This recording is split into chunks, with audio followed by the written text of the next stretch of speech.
Imhotep. Hey, this is Michael Imhotep, founder of the African History Network, host of the African History Network show.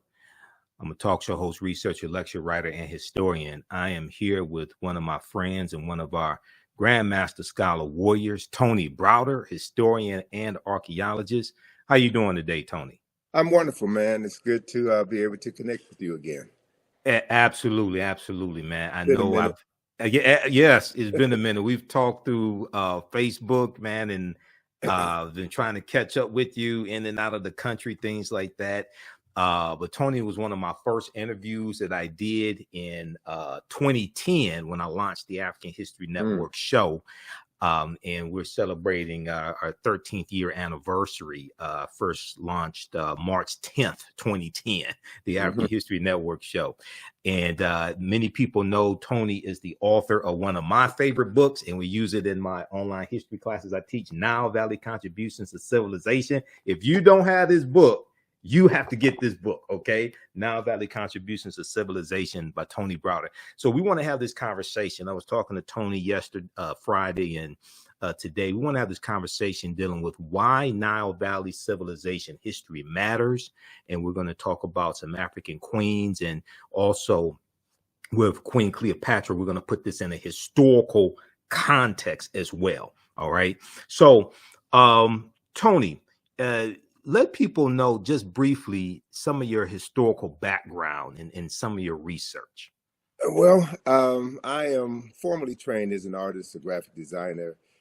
My interest in history was piqued on February the 21st, 1977. That was probably before some of your listeners were born.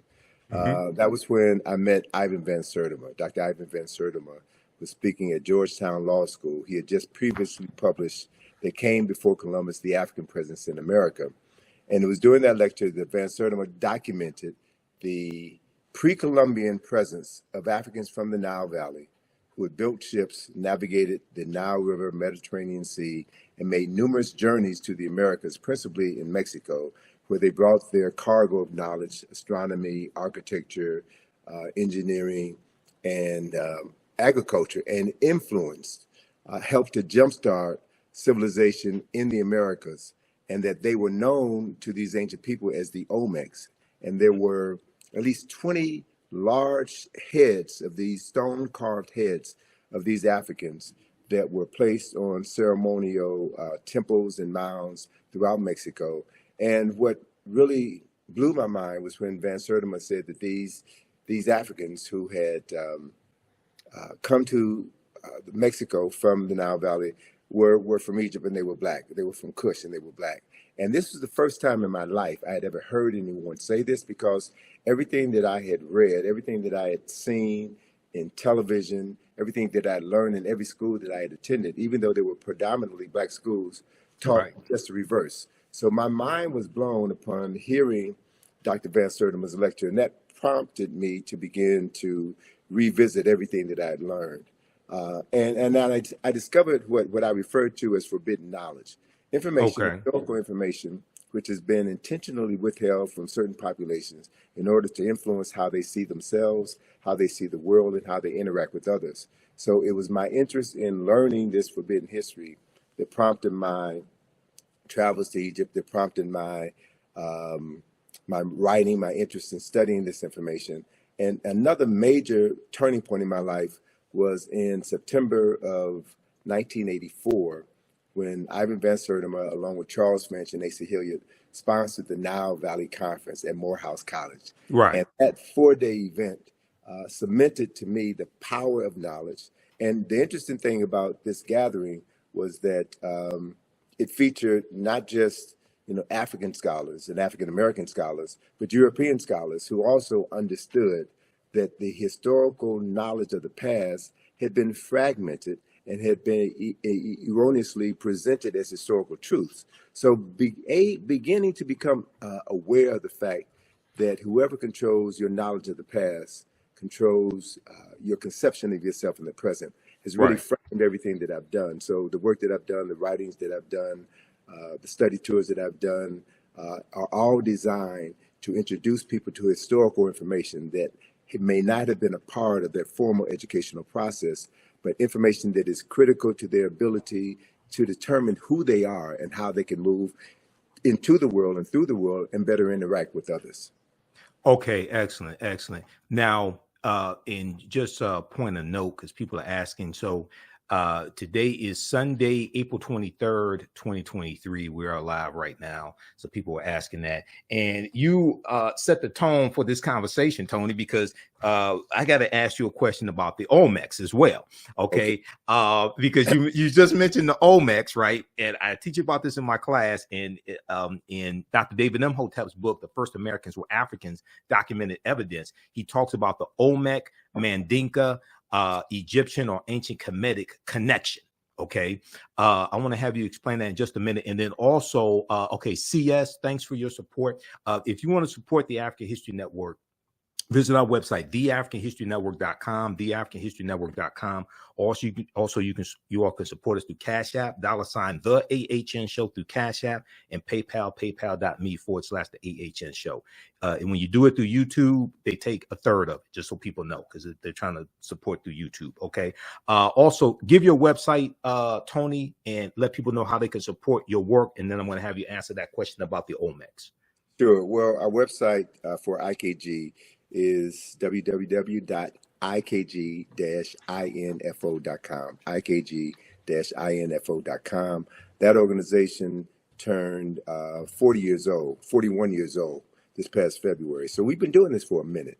Yes. And it's a process that is near and dear to my heart, because it's all about raising awareness and, as a consequence, raising consciousness. So with regards to the Olmec, I was blessed, brother, to have traveled to Mexico twice with Van Sertima, and to see these Olmec heads. And one of the most important parts of our two journeys together was that Van Sertima took the group to the home of Alexander von Wutenow. Yes. Von Wutenow was a former German diplomat who left the German diplomatic corps as Hitler rose in power and demanded that every diplomat swear their allegiance to the Nazi Party. So he resigned rather than do that and settled in Mexico City and became a historian of note. Von Wutenow had the largest collection of Olmec figurines, terracotta Olmec figurines in the world. And he literally took us through his house, took us through his museum, and showed us these pieces and explained who the Olmecs were. Now, what's significant, to put this in historical context, okay, that we've got these heads, and Van Sertima was not the first scholar to write about the pre-Columbian African presence in America. Leo Weiner was one of the first scholars, and even Von Wutenow himself has written extensively on this subject matter. So he's showing us that the selection of the very clay that was used to depict these Olmecs was a dark brown clay, and they had access to various colors clay. So he very skillfully and intelligently showed us the difference between the Olmec people and the Toltec people, or the Mayan people, based on the type of clay that was used to represent these people. So color was an important aspect of his presentation. Another important aspect, man, is that the year, I'm blanking on the year, but the year that we met him was the year that the Berlin Wall had failed. Okay. Von Wutenow now had an opportunity to go back to Germany because his family were very wealthy and landowners, and so he had a prescribed period of time to go back to Germany and reclaim the land of his forefathers that was appropriated during the Nazi regime. So when we came back to Mexico the following year, we met with Von Wutenow again, and he told us some phenomenal stories about his trip back home to Germany, where he had not been for over 40 years, and some of his colleagues who were Egyptologists, and shared with us that they had evidence of additional Kushite kings, specifically of the 25th dynasty, who are not a part of the historical record, right? So to be able to be in the presence of people who have access to firsthand documentation and can see beyond the veil and add more depth and clarity to a history that has been marginalized was significant to me, was critically important to me. And to be able to travel with Van Sertima, a highly respected scholar, who was instrumental in transforming the lives of hundreds of thousands of people throughout the United States and around the world, was also critically important to me. But one other factor that hurt me to my heart was to learn that Van Sertima was denied tenure at Rutgers University because he had written They Came Before Columbus, the African Presence in America. Matter of fact, Van Sertima told me that writing that book was the end of his academic career. And what that says, what it speaks to, is that there are organizations, institutions, and very powerful people at play who want to make sure that certain information never becomes a part of school curricula. Certain information is intentionally withheld because it will affect the consciousness of tens of thousands and maybe even millions of people around the world. So this is no joke. This is no game. This is something that I take very seriously. Yes, and you do. One of the things that Van Sertima taught me that I hold on to is that one should never say anything in public that you can't validate with at least 4 sources. So it's not about just popping off. Yes. Just The because mouth poppers. The mouth poppers. No, it's about being serious, and it's about understanding that this is not a sprint. This is a marathon. And that we have to be able to transform the consciousness of tens of millions of people who have been denied the right to read, to write, to reason, and to articulate what they know. Right. So it's about participating in an ancestral tradition that we are bound to be heartfully engaged in for the benefit of all the people who never had the opportunity to do what we're doing right now. So I take this very seriously, and I don't believe in getting caught in the fray. I'm looking at the long game. This is a marathon, not a sprint. And it's about shaping the world that our children's children are going to inhabit. I also want to share with you, if you don't mind, man. Go ahead. We talked briefly about this concept of agnotology. Yes. Agnotology. And there's a book by that name that was published several years ago. And the definition of agnotology will sound familiar to some of your listeners who are familiar with what you do. Okay. Agnotology is described as the study of culturally induced ignorance or doubt, particularly the publication or dissemination via the media of inaccurate or misleading scientific data and the creation of institutions to promote disinformation. All right. Okay. So it's spelled agnotology. Agnotology. Right. Agnotology. All right. Right. And I'm looking at this this Stanford University Press. I'm going to show this on the screen here. Just a second. Go ahead. Okay. And so for those of us who have been studying this form of brainwashing, if you will, or propaganda, if you will, we should be aware of the book that was written by Dr. Carter G. Woodson in 1933 called The Miseducation of the Negro. Right. So agnotology is another word for miseducation. It is the intentional marketing of ignorance in order to move people in a specific direction. And so the media, based on my experience and my background in the media, marketing, advertising, and design, I know very clearly that the media, i.e. social media, is the most powerful form of mental manipulation ever created in the history of the world. And so we have heard about, Russians planting disinformation on social media in order to stir up animus in the United States during previous presidential elections. Correct. So folk who understand the power of misinformation and the power of being an unseen hand in the internet, in cyberspace. You don't know where these messages are coming from.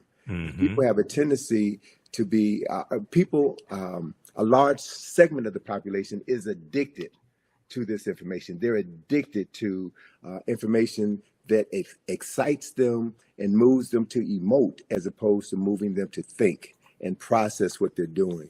And so it's so critically important at this particular point in time in history, Michael, that we understand how we're being manipulated by information and how critical it is that as we move through the next presidential election cycle, right, and what happens after that, how we will continue to be manipulated. Emotional buttons will be pushed.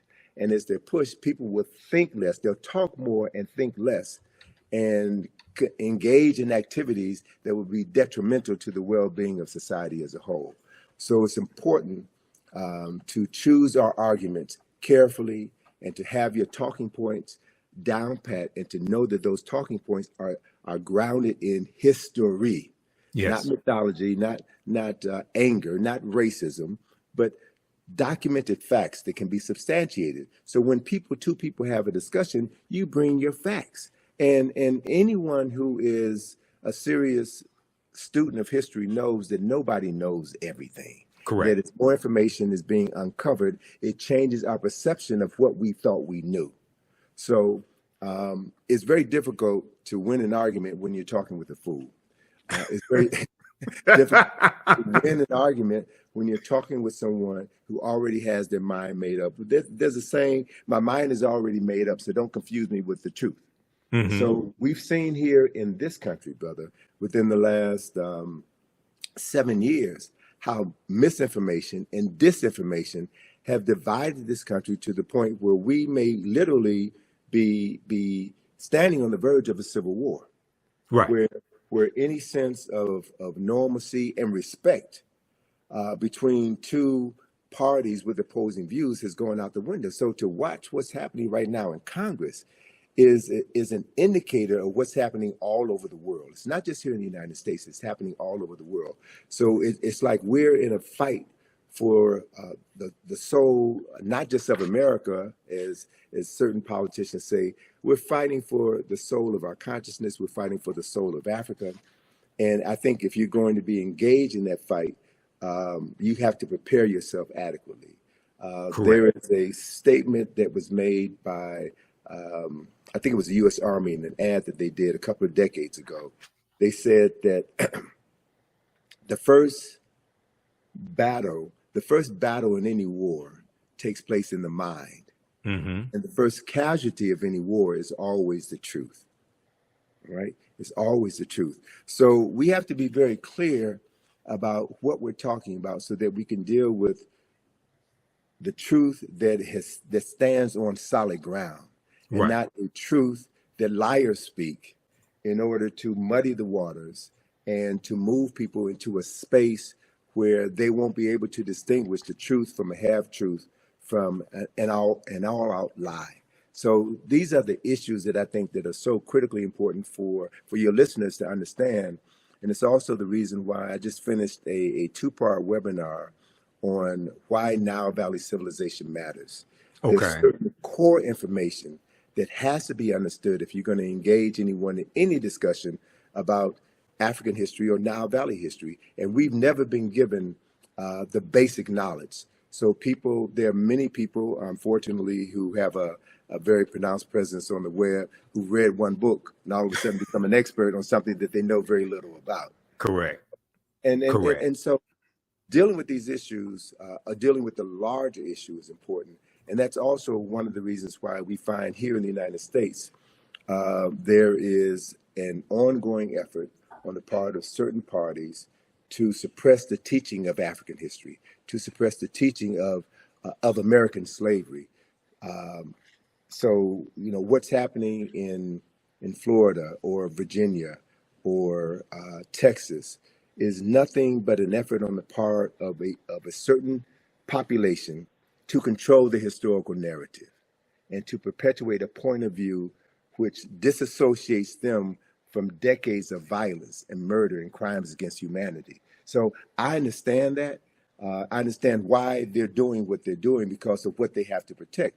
So my response to that is not to get angry for our former oppressors for saying that they're not going to continue to miseducate us. We have a responsibility and an obligation to educate ourselves. And that's what the Black consciousness movement was about in the 1960s, which led to the Black studies movement, which has opened the door for us to have this level of conversation today. And there has always been pushback. There's always been pushback. And so we have to learn from the lessons of the past.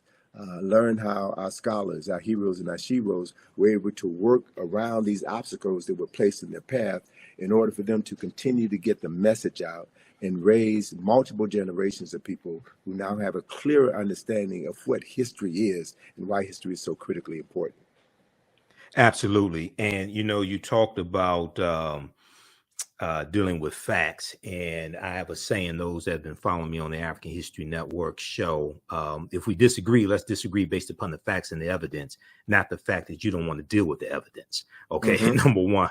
Number two, you talk about marketing. So many people know my degree is in business administration with a major in marketing from Wayne State University. The foundation of marketing is psychology. So this is why a lot of this information I understand better than many people because of my training and having a background in sales and marketing, etc. You mentioned the Olmecs a few minutes ago. I want to hit on this and have you expound on it, and then talk some more about Nile Valley civilization and why this history is so important. So many people are familiar with Dr. David Imhotep, who wrote the book, The First Americans Were Africans, Documented Evidence. He's a friend of mine. I've interviewed him probably 13, 14 times here on the African History Network show. And on page, I'm going to pull up this citation here because we discussed this in my classes also. Page, what page is that in this book? He deals with the Olmec. He talks about the Olmec connection and what you just hit on. I want you to expound on this, because when we start talking about the African presence dealing with the Olmecs, we get a lot of pushback or people saying, oh, you're lying, things of this nature. Okay. So he deals with let's pull this up here. Mandinka Egyptian Olmec connection. Mandinka Egyptian Olmec connection. And I'm going to try to flip over to this slide here. Just bear with me for a second. I got to close out one of these presentations. All right. Let's look at this here. So he says, let's see here. Let's go to current slide. A major ethnic group. And now this is from page 82, I think it is, of The First Americans Were Africans, Documented Evidence. A major ethnic group among the ancient Egyptians were the Manding people, a Niger-Congo homeland in the general vicinity of the Upper Nile Valley, is probably as good a hypothesis as any for the origin of the Manding. And let me try to reconnect here. I want to show this slide. Okay, so we'll do this and let's go here. All right, resume slideshow. That's what we need. The Proto-Manding migration. The Proto-Manding migration had to have taken place during the African Aqualithic period. That was a wet period in Africa that lasted thousands of years at a time when the Sahara was fertile and had river systems and great lakes.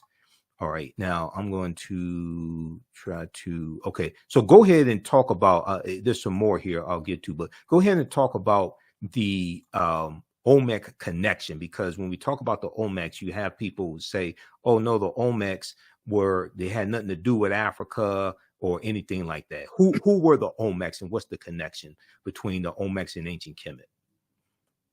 Sure.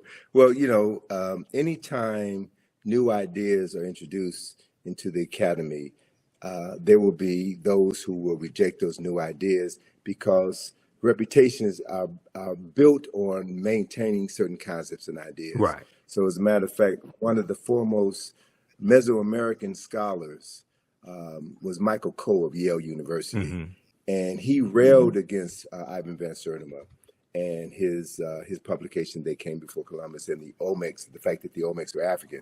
It was Michael Coe who said, and there you go. I was going to ask you if you had any images of an Olmec head. This is perfect. Yeah. It was Michael Coe who stated, and this is someone with a PhD in Mesoamerican history who taught at Yale University. Michael Coe said that the reason why these Olmec statues had broad noses and thick lips is because the people who carved those statues didn't have the tools to make thin noses. I've heard and thin lips. All right. So that quote came from Michael Coe. Okay. Spell his last name, please. Spell his last name. C-O-E. C-O-E. Michael Coe. Okay. Yes.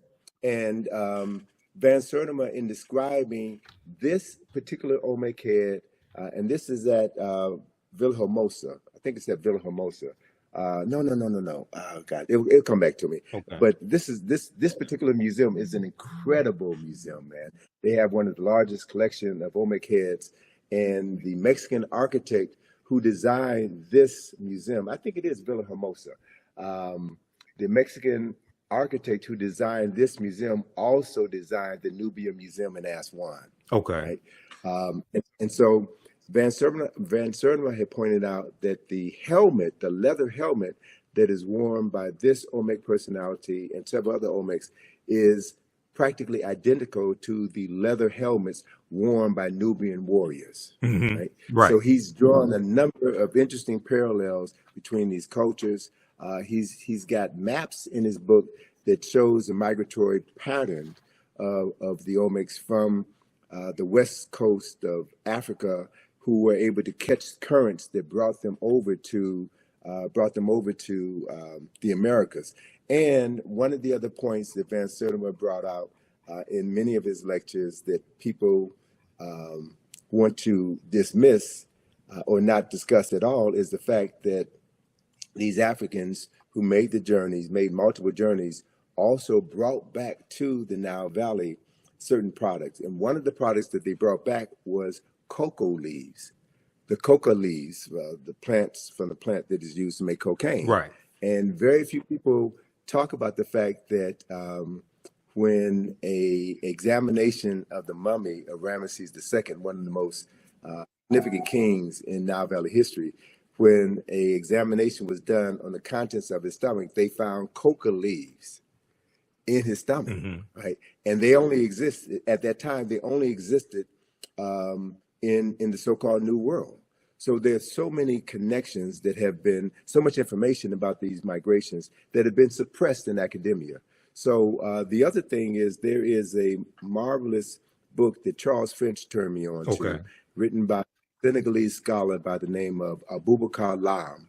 That book is entitled Paths from the Nile. And this book documents multiple migrations from the Nile River Valley into the Niger River Valley. So David Imhotep had talked about before the desertification of the Sahara, this region of northern Africa was grassland, and you had multiple river systems that ran from east to west. And so if we begin to explore this intercontinental migration of African people from the east to the west, from the Nile Valley to the Niger River Valley, we'll begin to find that there's tons and tons of history that is waiting to be rewritten, the artifacts that are waiting to be unearthed that will add to the story of African people and the migration of African people. And the only way that story could be told intelligently is if more people of African ancestry get interested in the subject matter and do the primary research. Right. So, I hope that what I've done throughout my career has served as a model to encourage others to get involved in traveling to Africa and doing the research, documenting what you found, and helping to bring this information out of the darkness into the light. Absolutely. And you talk about primary research. Professor Manu Pim, who's a friend of mine as well, he talks about primary research as well. Dr. Leonard Jeffries, Professor James Small, those are two of my teachers. Professor Kabahaya Kamene, Dr. David Imhotep, mm-hmm. They talk about the need for primary research. So this section here, this is from page 82 of The First Americans Were Africans, Documented Evidence. And as I said, Dr. David Imhotep deals with the Mandinka Egyptian Olmec connection, or the Manding. He said the Nile flowed west across the Sahara and emptied into the Atlantic Ocean during very, very ancient times.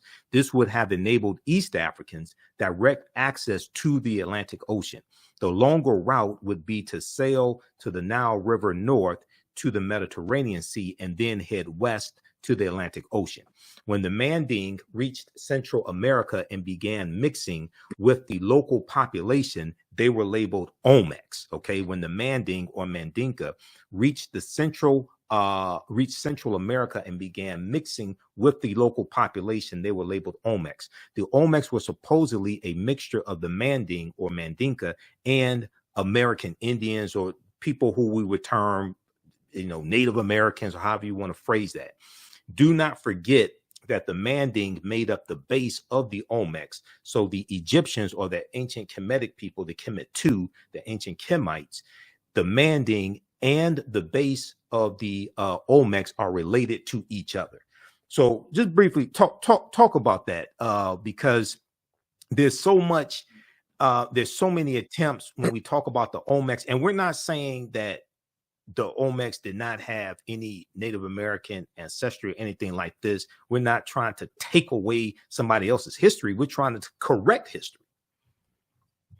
Well, so a couple of things I want to add to that. One clarification I want to make is that the Nile Valley flows from south to north, but within the lower Nile Valley, you had other river systems that flowed from east to west. So I just want to clarify one thing. So it wasn't the Nile Valley that flowed from east to west. It flows from south to north. The tributaries that flowed off of the Nile, or fed into the Nile. So what that implies, a couple of things. Those of us who have studied Nile Valley civilization, the Nile River is the longest river in the world, 4,120 miles approximately. It begins in the highlands to the south. There are two primary sources for the Nile River: Lake Nyanza in Uganda, now known as Lake Victoria, because when Europeans discover Africans, they rename things that Africans had. But that's the source of the White Nile. And then you have the Blue Nile, which comes out of Lake Tana. The Blue Nile is the primary source for 90% of the water that flows from Khartoum north into the Mediterranean Sea through Kush and through Kemet. By the time the waters from the White Nile reach Khartoum, where the two rivers join together, 90% of the water from the White Nile has evaporated. So it's not only the water from Ethiopia, but the silt in the water from Ethiopia that made the Nile Valley, the lower Nile Valley, the most fertile land on earth. So Dr. John Henry Clark refers to the Nile Valley as the world's longest and oldest cultural highway. So we know the people, products, resources, in addition to the water, flow from south to north. So when you look at the development of Nile Valley civilization, you'll find that the primary science, the primary mythology, if you will, of Nile Valley civilization came out of the south, came out of the upper Nile Valley. And I'll share this with you, and then I'll go on to finish answering your question. So the primary mythology of Kemet and Kush is associated with Asar, Aset, and Heru, who we know better by the Greek names Osiris, Isis, and Horus. They're the foundational mythology of Kemet. That story of Asar, Aset, and Heru that was instrumental in the founding of Kemet from the first dynasty on, that story originated in Ethiopia at least 4 to 6,000 years earlier. Among the people known in southern Ethiopia as the Omoro people. That same story is there. And as it flowed northward down the Nile, it modified over time, right? And became slightly interpreted, but that is a fundamental story. So you also had situations where as Africans migrated from south to the north, they also migrated from the east to the west. So there was this flow, this intergenerational transference of knowledge and technology over time and space from the east coast of Africa to the west coast of Africa. And much of that information is now really beginning to come out. And what it does, the coming of this information will shatter all of the myths about West Africa. And there are scholars now in Ghana, Senegal, Nigeria, Cameroon, and Mali, who are now talking about their ancestral migrations from the Nile River Valley into the Niger River Valley. So we're living in an age of incredible discoveries where new information is going to be coming forward.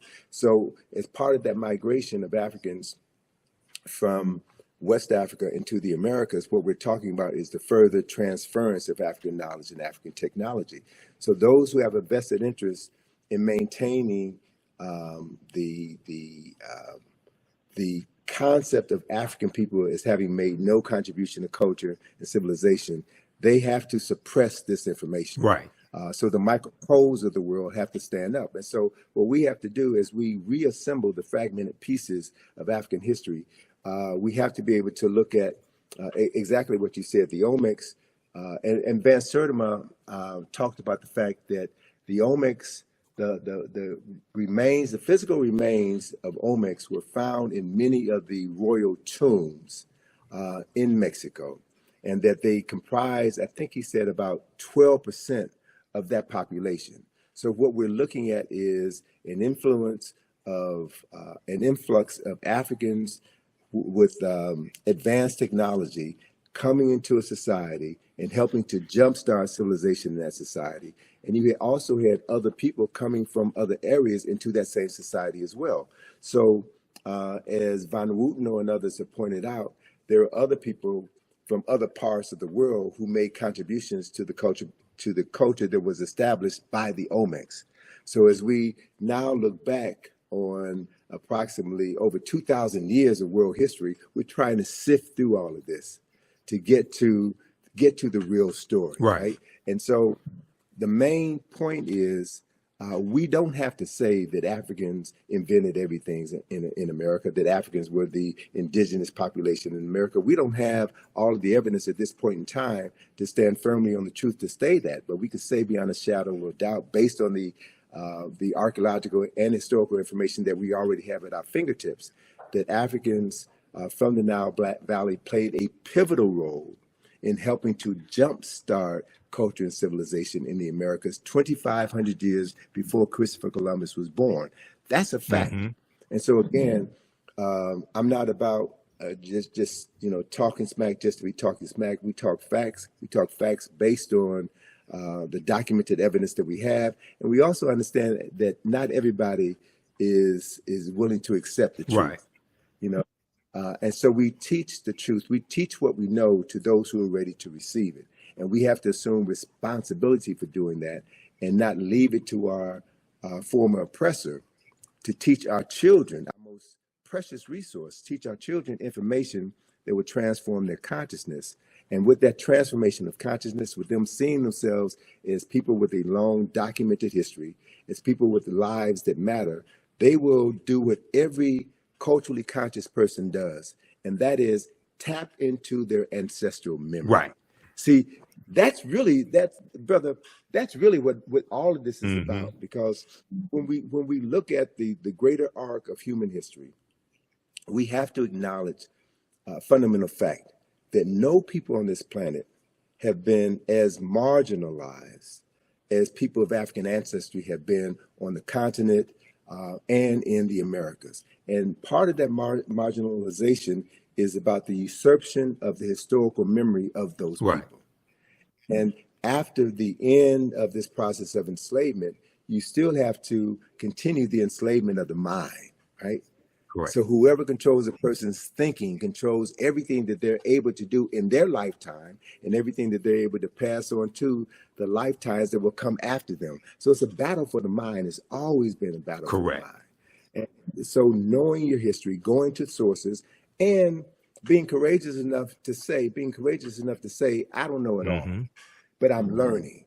As Neely Fuller says, I'm still learning.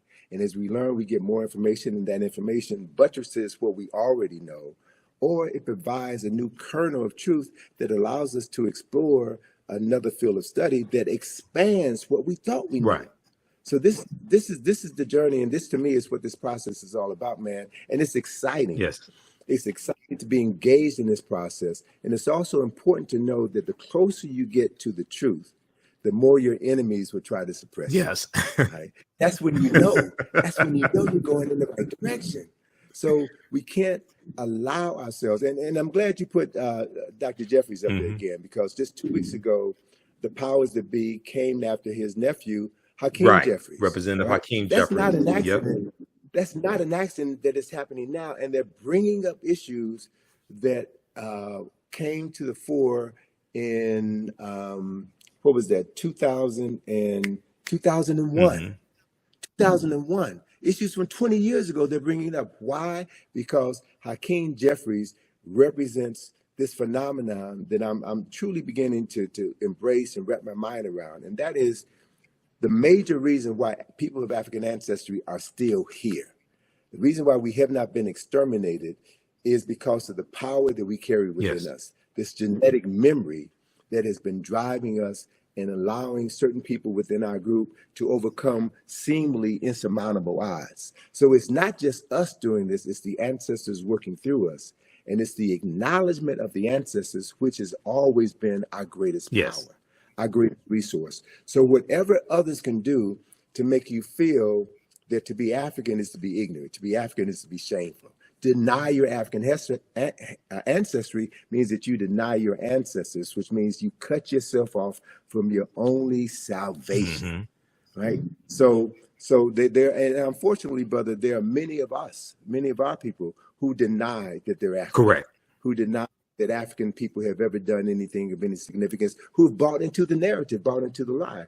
Those people will be marginalized by their unwillingness to embrace a larger historical truth, and that's on them. Right.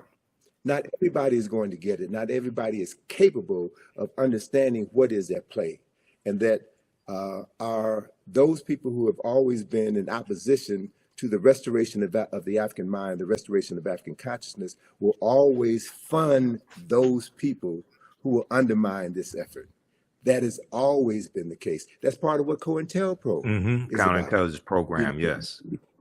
Yes, and also the use of government infiltrators to undermine organizations that were working on behalf of the advancement of African people. The Black Panther Party was infiltrated by these people. Anyone who saw Judas and the Black Messiah, right, saw that. And that story hit home to me because I'm from the west side of Chicago. You know, I know about Fred Hampton and Mark Clark. I was a freshman in college when Fred Hampton and Mark Clark were murdered. Went to school with a young lady who was in the house the night of the murder. So to have her give her description of what happened, and then to read in the newspaper, the Chicago Sun-Times, or to watch on the news, Mayor Daley, Edward Hammerhand, and other government officials give their version of the story, that's when the covers came off for me. That's when I began to realize that the media lies, the politician lies, that people have a vested interest in perpetuating a false narrative in order to maintain their power and suppress any effort on the part of African people to free their minds. So these issues are critical, man. And we cannot, we cannot have a short-term memory when we're dealing with long-term issues. Look at what happened in the 60s. Look at the rise of the Black Power movement, the Black Consciousness movement, and the things that the government did to shut that down. The introduction of drugs into our community. Again, I'm from the west side of Chicago, so I can tell you specifically what happened when cocaine was allowed to come into the community unabated. What the film, and this is again the power of the media, what the film Superfly did to destroy conscious Black folk on the west side of Chicago. The original Superfly with Ron O'Neal, the original Superfly. Exactly. So I was in Chicago, man, when that film came out, and I saw how cocaine. When the blaxploitation movies, and very quickly, and I know we only have a few minutes left here because I know you got to run. A couple of things I want to hit on that, but very quickly because people are asking. Also, if you want to support the African History Network, you could do so. Cash App, $ the AHN show through Cash App or through PayPal, paypal.me/the AHN show. We have the links on our website, the African History Network theafricanhistorynetwork.com. I put the links there because some people have set up fake African History Network Cash App accounts and they've been stealing money from us. Okay. So we have the actual links there. You can click on it. To support Tony Browder and the work that he and his daughter Atlantis Browder do. Okay. Go to IKG-info.com, IKG-info.com. You mentioned Superfly, and I want to talk about that for just a quick minute, and then have you connect Nile Valley civilization and history to Queen Cleopatra, put it in a historical correct context. Okay, we're not going to let that dominate the conversation. Nathan McCall, the author Nathan McCall, he had a book out in the 1990s called Makes Me Want to Holler. African American Man Makes Me Want to Holler. And I read his book, and he talked about how in the 70s the movie Superfly made he and his friends want to sell drugs, to live that type of lifestyle. Okay. And he ended up going to prison. He became a journalist. I think it was either the Washington Post he ended up writing for. Washington Post. Yeah, I read his book, and his book was fantastic. And I had the book on tape, but that deals with the power of the media. Okay. And Dr. Leonard Jeffries has talked about previously how those blaxploitation movies, not all of them, there were some good movies, but how some of those movies showed us in the worst light and promoted drug usage, pimping, selling drugs, things of this nature. And white people profited off of these degrading images of African Americans. Right after Dr. King's assassinated in 1968, Malcolm X assassinated in 65, the Black Panther Party for Self-Defense is infiltrated and largely derailed, okay? And then you have these movies. So we got to understand that chronology. Connect the Nile Valley civilization history to putting Queen Cleopatra VII in the correct historical context, please. Great. So the perfect example I can give you is the work of Dr. Asa G. Hilliard III, who established a framework for understanding Nile Valley civilization. And he divided Nile Valley civilization into 4 golden ages. The first golden age was dynasties 3 through 6, when all of the Mir or pyramids were constructed. The second golden age was dynasties 11 and 12. 11 and 12, when all of the great literature, the philosophical literature, the scientific literature, the moral literature for the nation was established during that period of time. The third golden age and the longest golden age is dynasties 18 and 19, when Kemet was forced to become an imperialistic nation because of continued intrusions from the north. And then you have the last golden age, the fourth and final golden age, which is the 25th dynasty, which is what Dr. John Henry Clark referred to as Africa's last great walk in the sun. It was the last time in history that Africans were the wealthiest and most powerful people on the planet. So if you understand that framework, then after the 25th dynasty, and there were 30 dynasties in the history of dynastic Egypt, Kemet civilization fell in 332 BC with the advent of Alexander of Macedonia conquering Kemet and turning Kemet into Egypt. Egypt is a Greek word. Pyramid is a Egypt is a Greek word. So most of the names of African places and things and people have been changed by non-African people. So if you don't know the original names, you'll never be able to understand the history, the culture, the science, the philosophy, and the concepts as they were originally created. Let me give you one example of that. Pyramid is a Greek word, which means little flat cake, like a pancake. The original word for that structure is mir, M-I-R. And the word mir means the place of ascension. So mir, there are no bodies buried in any pyramids of mir in the entire Nile Valley. None, zero. So anytime anybody tells you that the pyramids were tombs, that is a lie, whether it's an intentional lie or unintentional lie based on ignorance. Mir were always built over tombs. The tombs were underground. So the word mir means the place of ascension, the place of ascension. And the purpose of a mir was to facilitate the ascension of the soul buried underneath it into heaven, where that soul would be reborn. And they were very specific about where in heaven a soul would go to be reborn. So the first text which documented this journey of the soul into the afterlife was carved in the burial chamber of a tomb known as the Pyramid of Unas, right? So it's in his burial chamber where you find the oldest written religious documents in the world were inscribed on the walls of this particular tomb that talks about the soul, that talks about the process for the salvation of the soul, that talks about the judgment of the soul, and the place where souls go to be reborn. So the framework for Western religions can be found in the Nile Valley. So it's important to reclaim the names. It's important to understand chronology and history. So in that context, Alexander Macedonia conquered Kemet in 332 BC, and the word Egypt derived from the name Ha-Kapata, which is the temple of the spirit of Ptah in the city of Mennefer, which was later renamed Memphis by the Greeks. And so that word Ha-Kapata became Aegyptus, which was Latinized and became Egypt. That's how that word devolved. Not evolved, it devolved because it lost its essence through the evolution of the word. And so once Alexander conquered Kemet, and he became so enamored by the 3,000 years of historical knowledge that he had inherited by virtue of conquest. And so he no longer referred to himself as Alexander, son of Philip of Macedonia.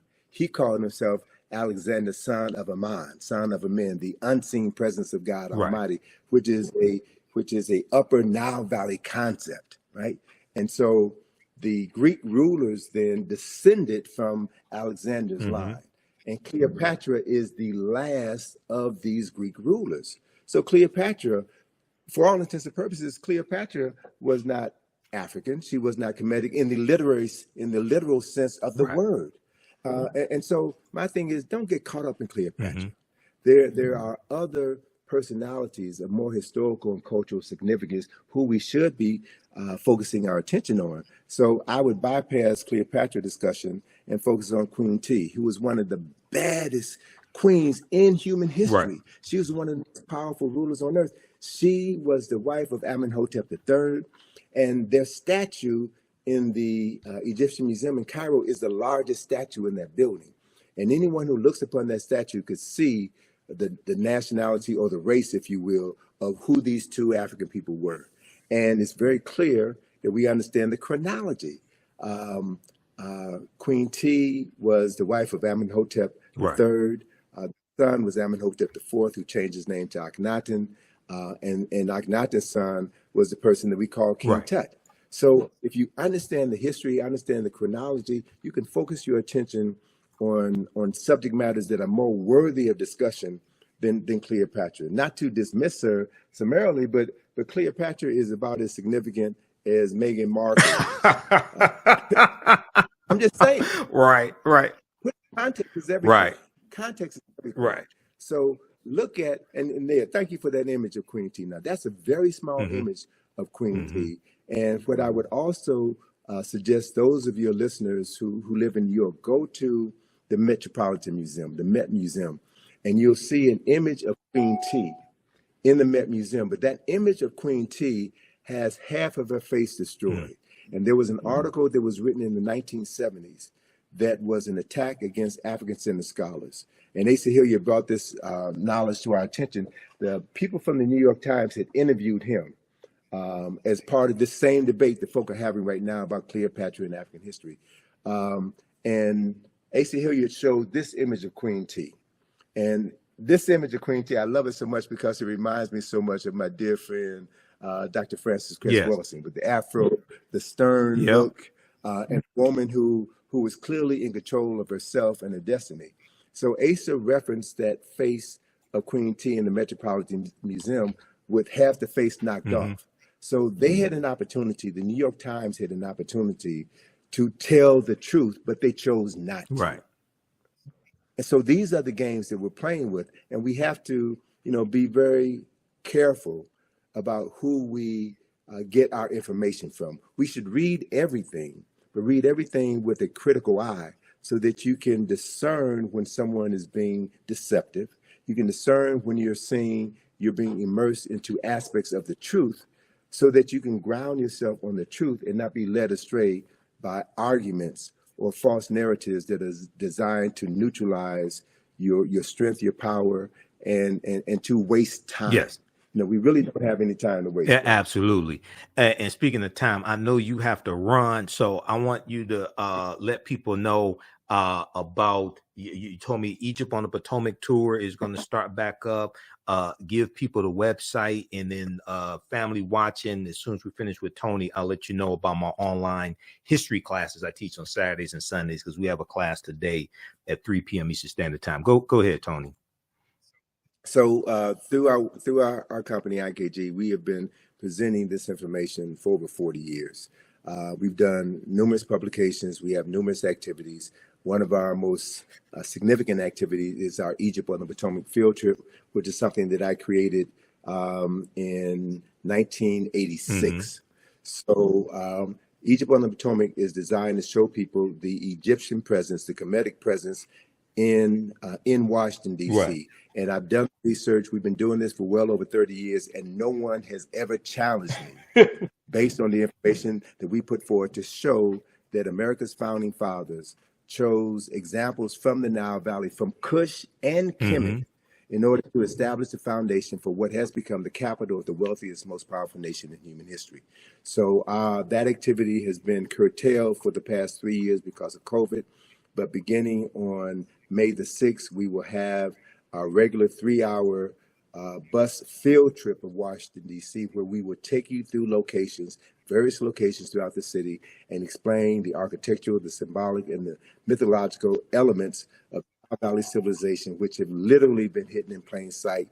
We connect the dots, and we empower people with the ability to see their history and use that history to transform their consciousness. So anyone can go to our website, ikg-info.com. We also have another project that we're going to be unveiling at the Thurgood Marshall Center, where we're based in D.C. It's the John Henry Clark Enhanced History Project. This project, we have 400 square feet of wall space where we're going to be using information inspired by the work of John Henry Clark to tell the story of people who've been written out of the respectable commentary of human history. And this project is my response to certain historical shortcomings in the National Museum of African American History and Culture, which is a phenomenal structure. The only issue that I have with it is that it begins our history in the basement, and it begins our history with slavery. Right. It doesn't talk about who we were prior to our enslavement. Exactly. So the cornerstone of the John Henry Clark Enhanced History Project is a 25-foot long mural, which illustrates 8,000 years of African excellence and success, an undeniable 8,000 years of African excellence and success, which was undermined by the Ma'afa, the European and Arab enslavement of African people. But we have come through the Ma'afa. We have survived. Yes.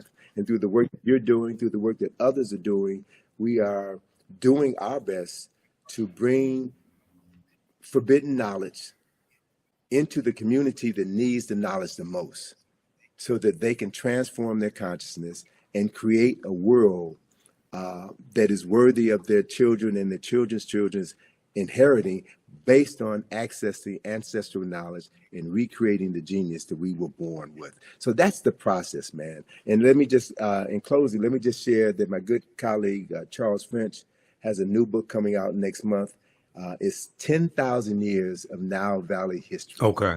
10,000 of Nile Valley history. So I'm really pleased to see that there's more scholars, more sisters and brothers who are doing the work and documenting a history that has been suppressed for so long.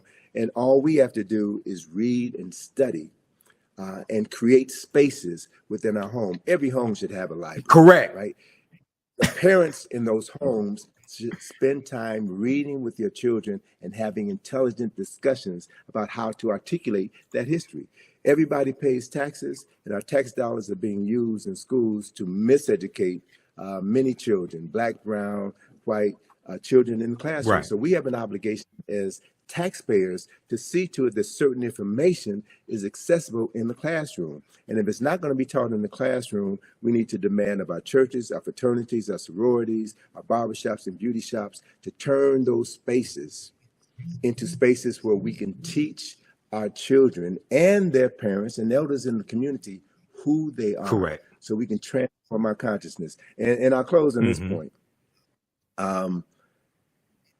You know, I'm kind of peeved that folk are spending too much time talking about Cleopatra.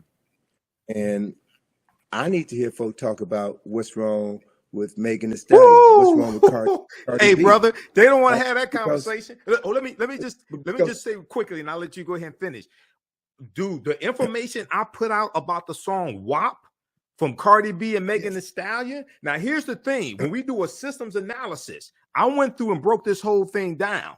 And I said they would never have a top white female artist put out sexually explicit lyrics like that, because they understand that whatever's disseminated becomes imitated. And they have too much respect for white women. But here's the thing. The majority of my criticism of WAP and the whole thing in the video wasn't towards Cardi B and Megan Thee Stallion, even though I would say they get 10%. The majority of the criticism I had was for Atlantic Records, a white corporation, financing this, because they would not do that for a white woman. And the baseline says there's some whores in this house and repeats that phrase about 79 times.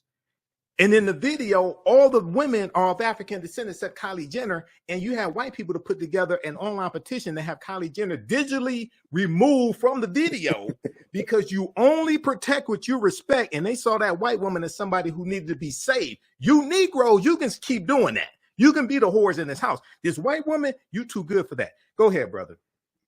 All right. So I mean, but and that's a valid point, and it speaks to exactly the point that I want to make. People who love themselves and love their women and love their children do not allow their image to be exactly. The other important issue is I travel around the world, brother. And once you get outside of America, you see a whole different world. And what embarrasses me is to see these videos on television stations in Africa, in Europe, in South America. And I would say this. In all fairness, all right, if you want to show black women behaving this way, then let's see some white women behaving that way. Let's see some Jewish. Let's level the playing field. But it's only us because it's about disparaging us, and it's about maintaining this ideology of Afrophobia, this fear of black folk, this disrespect for black folk. And so we have to accept responsibility for that. So I'm not going to let Megan Thee Stallion and Cardi B off the hook. I'm not going to let them off the hook because they are rewarded for that. By Megan Thee Stallion was Person of the Year, Time magazine. They appear on Saturday Night Live. They appear on all of these programs. So what that does is send a message to young and impressionable black women, black girls. If you want to get paid, if you want respect, wear weave, wear these fake nails, wear all of these things that deny your true essence in order to be accepted by a community that has never had any interest or desire in you. And so these are conversations that need to be had. Many of these conversations, I think, should be had behind closed doors and not on the internet, because you never know who's listening. We need to have private conversations, and we need to talk about how we can advance the culture and present favorable images of us, because the media, as I stated at the beginning of this conversation, the media is the most powerful form of mental manipulation ever created. And we're getting played. We're getting played. So, I always encourage people to take responsibility for yourself, to think before you speak, and to think about the long-term implications of everything you do. So emotion is all right, but emotion needs to be balanced with intelligence. It needs to be balanced with the ability to articulate what you think and to associate with people who are doing the same thing. The reality is, what I've learned over my 71 years of life here on planet Earth is that this information is not for everybody. You're not going to get everybody. It ain't about everybody. It's about moving and working with those people who are willing to learn, willing to commit themselves to something greater than their own individual and selfish interests. It's about building for future generations. So that process is happening, brothers. I'm encountering more younger sisters and brothers. When I say younger, I mean folk in their 20s, 30s, and 40s who are finally getting it, who are thirsty, who want this information. These are the people that we need to be focusing on. We need to help frame the historical understanding of topics so that they don't get sidetracked by these games, by these traps that are set up just to waste their time, but stay focused like a laser, do the work, love yourself, right? And demonstrate that love and how you interact with other people who look like you, and build something tangible together that is going to outlive you, something tangible that can be passed on to future generations. And if you can do that, man, if you can do that throughout your lifetime, then we can say that the day will come when our ancestors will return and have bodies to use that will allow them to create heaven on earth once again. It doesn't make sense to me, and I keep saying I'm going to close on this. But hey, just take your time, man. I know you got something to do after this, but take your time. I'm not rushing you. Okay. It doesn't make sense for me personally to talk about your ancestors were kings and queens if you're acting like fools and jerks, right? Yep. And the other reality is that less than 0.1% of any nation's rulers were kings and queens. The vast majority of people were ministers and prime ministers, were scholars, were researchers, were scientists, were astronomers, were physicians, were healers, were masons, were architects and engineers. They are the people who made the nation. The king or queen was just a figurehead. So I want to redirect the conversation. I want to redirect the focus on something that is practical. It's just like saying, you want to be president of the United States. Anybody with any sense knows the president of the United States does not run the United States, right? And so it's the people who comprise this country who make this country what it is. And we know, people of African ancestry should understand very clearly that it was our ancestors and their free labor that helped to make this country the wealthiest and most powerful nation in human history. So we have an obligation as descendants of enslaved people who survived the Ma'afa. We have an obligation and a responsibility to use the resources that we have access here in this country to educate ourselves, right? Because what we know shapes the consciousness of African people all around the world. We talked earlier about the Black consciousness movement in the 1960s. And the powers that be saw how the Black Power movement influenced Steve Biko in South Africa. And he replicated a similar movement. It was happening in other parts of Africa as well. So the colonizers had to shut that down. And you shut that down by introducing films that divert our attention and have us praising drug dealers and ungodly behavior. And that then becomes the framework with which we see our future. So if we use this technology properly, we have the opportunity to access millions of minds in a matter of minutes and introduce a new narrative. That's what this opposition is all about.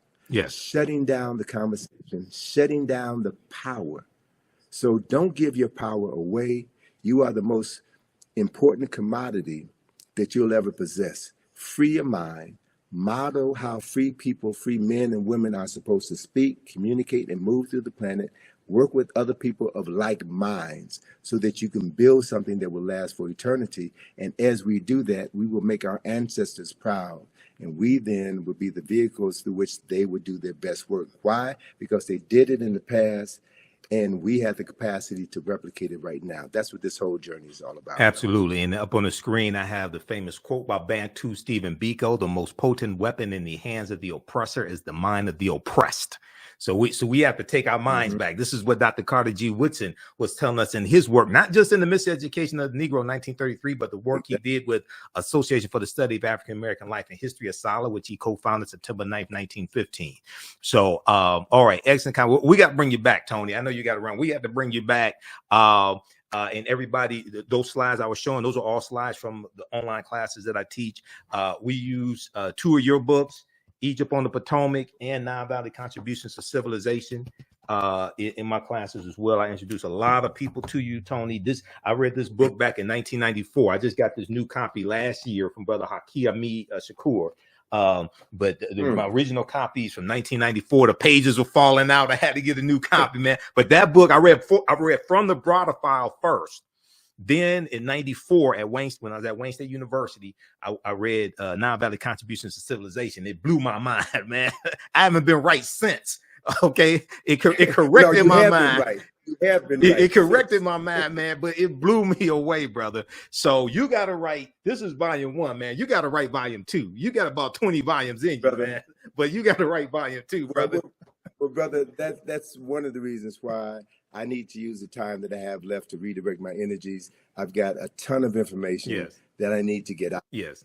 And so I'm going to be focusing on doing more writing and continuing to push my daughter out, because what I have established is a legacy that she's going to continue. So, last December, I had some health challenges and I was unable to travel to Egypt, take my group to Egypt. So my daughter stepped up and did it. Oh, that's good. So to Shout out know to Atlantis. that we're preparing the next generation, man, is really what this thing is all about. Because we're not going to live forever, and we can't do everything ourselves. So we should be training cadres of young people, man, to know who they are and to live that knowledge in everything that they do. That then is how we change the world. So, it's a pleasure to be on the program. We got to have you back soon, brother. Yep. And I'm wearing the Black Friday shirt because we're in the documentary series from Rick Mathers, director Rick Mathers, Black Friday, What Legacy Will You Leave? Okay. All right, Tony, everybody visit ikg-info.com. Support Tony Browder, support his daughter, Atlantis Browder, and also support the African History Network. All right, Tony, you have a good day, brother. Hotep. All right, peace. Take care, man. Appreciate it. Peace to you. All right, everybody. So that was one of our esteemed scholars, one of my friends for years, Tony Browder. He was one of my first interviews that I did in 2010 when I launched the African History Network show. I'm going to give you a little information about the online history classes I teach on Saturdays and Sundays. I'm Michael Imhotep, founder of the African History Network, host of the African History Network show. I'm a historian, been studying history 31 years. I'm a researcher, lecturer, writer, historian, talk show host. You see me on Roland Martin Unfiltered on Fridays. I'm a political commentator as well. You see me on Faraji Muhammad show, The Culture, also. You can support us, $, the AHN show through Cash App, and also through PayPal, paypal.me/the AHN show. Visit our website, theafricanhistorynetwork.com, theafricanhistorynetwork.com, or africanhistorynetwork.com. It'll redirect you to a new website because I just bought back my domain name, africanhistorynetwork.com. We lost it, and I just bought it back. So, okay, let me see.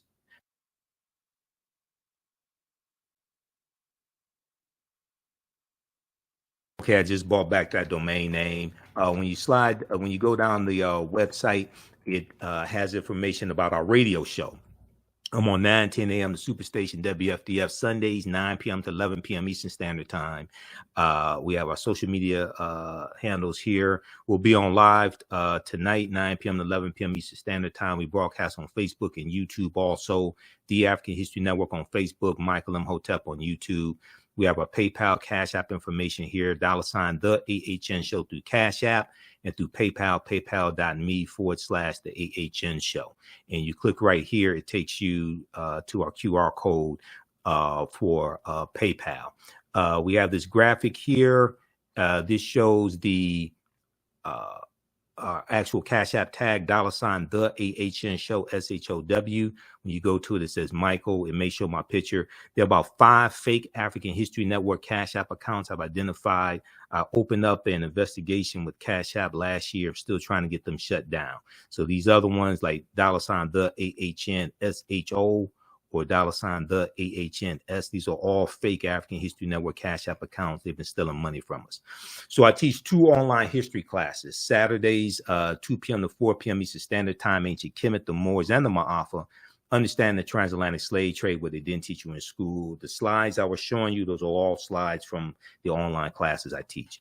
We do the sessions live. All the sessions are archived and recorded. You can go back and watch them anytime. A year from now, 2 years from now, you can go back and watch the entire course. We deal with thousands of years of history and what leads up to the transatlantic slave trade taking place. When we deal with the transatlantic slave trade, we can't start our history in slavery. We have to deal with thousands of years of history that leads up to it taking place. So if you missed our class Saturday, April 22nd, as soon as you register, you can go back and watch it. Class is on sale $60, regularly $130. This helps support the research, helps support the African History Network, helps us broadcast the show. You can click right here. We have a video that gives an overview of the classes. We have a bundle pack. You can register for both classes that I teach right now. Limited time only, $100. It's a $300 value. You'll get 5 of my lectures in digital format free. Also, they'll be in the video library. The second class I teach on Sundays, and we're teaching the class today. It's going to be 3 p.m. Eastern Standard Time. Black resistance movements from the Haitian Revolution, U.S. Civil War, Civil Rights Movement, and Black Power Movement, 1800 to 1968. And we go through a look at history chronologically from 1800 to 1968, what leads up to the Civil War taking place. We look at the Reconstruction era, 1865, 1877, Jim Crow era, Great Migration, World War I, World War II, Civil Rights Movement, Black Power Movement. To understand what happened to us after slavery ended, what were the laws and policies put in place to put us in the predicament we're in today, to understand where we need to go from here. Okay, so this class picks up basically where the first one leaves off. Okay, it's a crucial class. I put together the curriculum for both of these courses. Been studying history 31 years. We deal with this about in both of these classes. There's about 80 or so articles that we reference, books that we reference. There's a ton of information. Okay, so we're teaching the class today, 3 p.m. Eastern Standard Time. Black resistance movements from the Haitian Revolution, U.S. Civil War, Civil Rights Movement, and Black Power Movement. Okay, so you can register for those classes.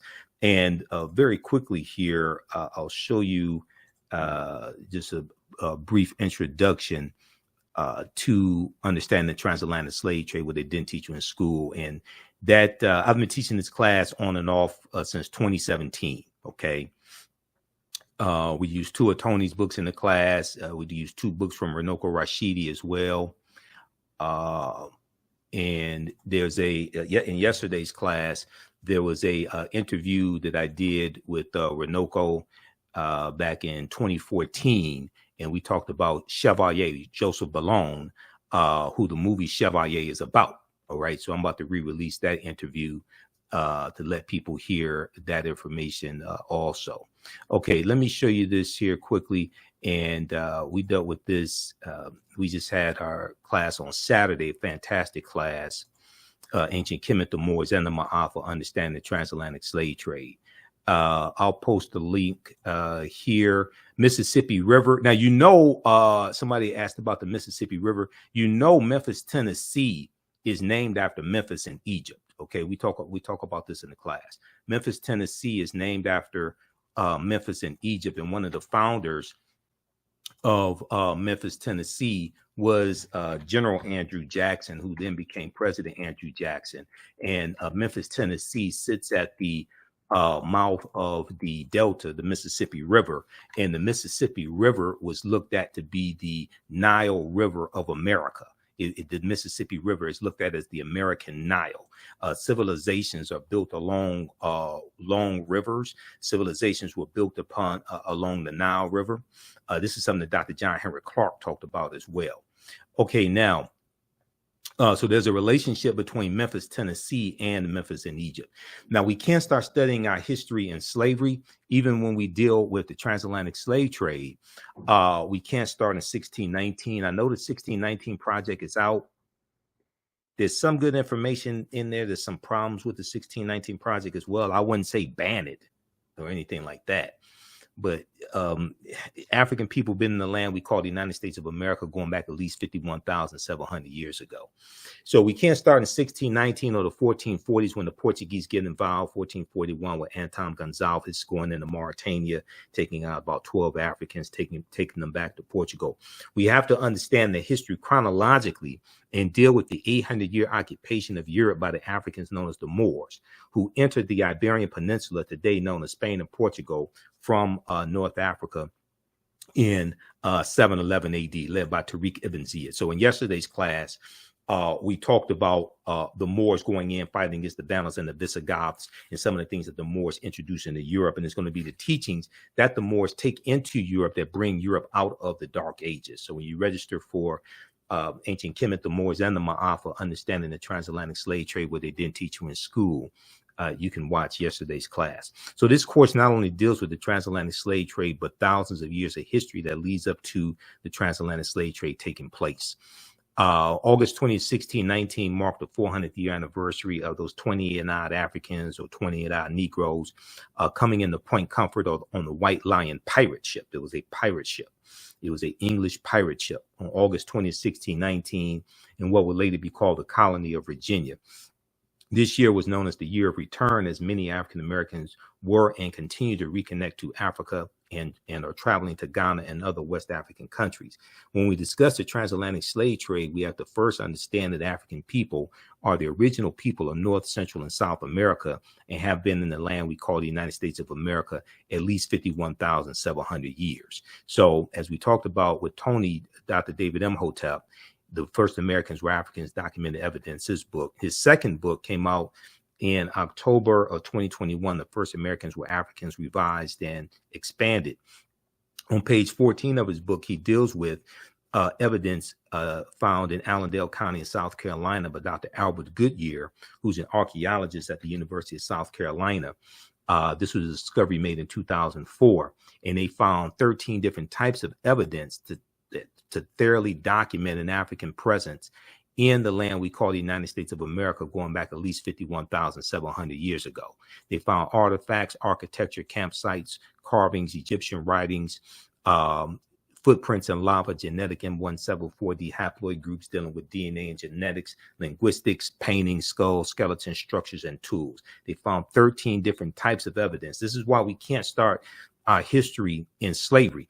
The original people of the land that we call the United States of America were African people. Okay, these were the Khoisan. The Khoisan have the oldest DNA on the planet. They come from Southern Africa. They're the ancestors to the Ainu and the Twa, the short-statured Africans. All right. Now here's a picture of Dr. Albert Goodyear. He's a white archaeologist at the University of South Carolina. This is an article from ScienceDaily.com that came out November 18, 2004. The name of this article is called New Evidence Puts Man in North America 50,000 Years Ago. New Evidence Puts Man in North America 50,000 years ago. The article is still there. You can go read it yourself. You can go research it yourself, okay?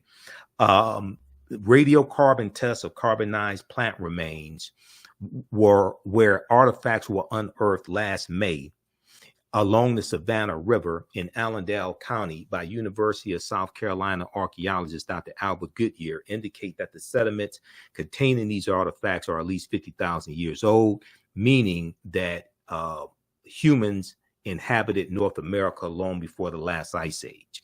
Okay, now who were these humans? Were these brown-skinned Caucasians? Were these Europeans? Were these Asians? 51,700 years ago. Who were these people? There were no Europeans on the planet 51,700 years ago. There were no Asians.